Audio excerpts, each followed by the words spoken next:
Hey there, happy almost Friday to you. On this Thursday, we are kind of looking at a couple of numbers of concern when it comes to our daily almanac.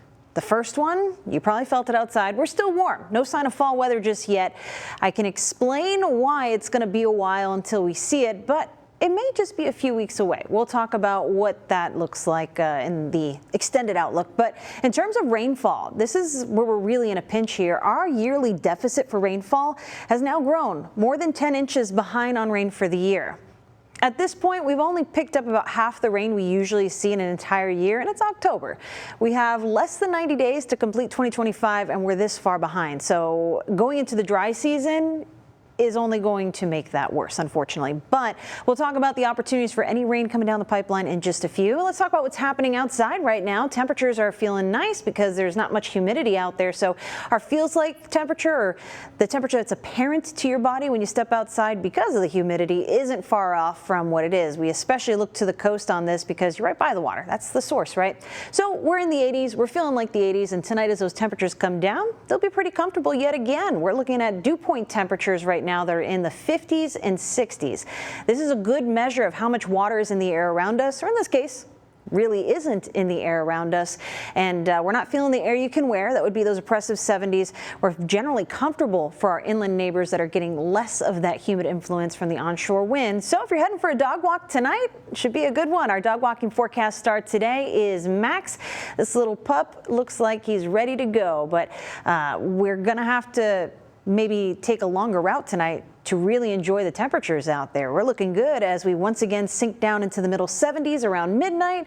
Not much for clouds out there and light winds. This will eventually take us to right around 70 degrees, maybe a few upper 60s as we start things off on your Friday. So the big weather picture, what is to come? Because right now this boring weather pattern just really isn't ideal for the situation we're in, where we definitely need water and we'd enjoy a nice little cool down. The lack of humidity, sure, it's comfortable, but being 90 degrees in October doesn't exactly inspire fall feels, right? So high pressure is sitting over the Gulf Coast. That's actually what is stirring up this cloud coverage extending from Houston up to Dallas. We would love for that moisture to be a little closer to us because that would help us to at least pick up a couple of stray passing showers. But as that materializes into tomorrow, I think it's going to be outside of the coastal bend. However, I wanted to point out not one, but two cold fronts that we will be keeping an eye on over the next couple of days. They both look to come to the coastal bend, which is great, but right now there's not a lot of cold weather for them to bring, at least not the first front.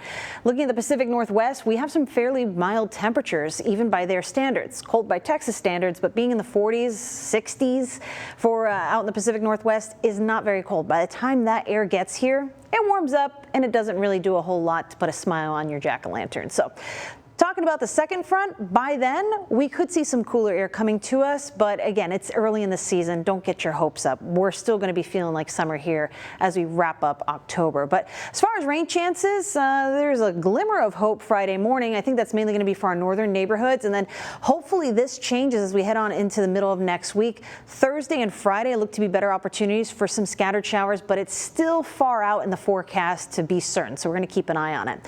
Moisture tracker will really tell you how the differences will evolve over the coastal bend. Where we have green, that's more humidity, more moisture. So tomorrow morning, this will be moving ashore. However, while it could help a few showers move into our northern neighborhoods, Aransas County or Refugio County, I think those neighborhoods are probably going to miss out. Most of this will head from Victoria up toward the suburbs of Houston. Drier air looks to come to the coastal bend over the weekend with our first cold front. So sometimes that even works to warm us up. And warm is not what you want to hear because we have a warm outlook well toward the end of October. We're pretty likely to see warm temperatures for this time of the year. So here's a look at that 7-day forecast. The first front gets here Sunday and will keep us in the 90s. Second one too won't do much to keep us cool.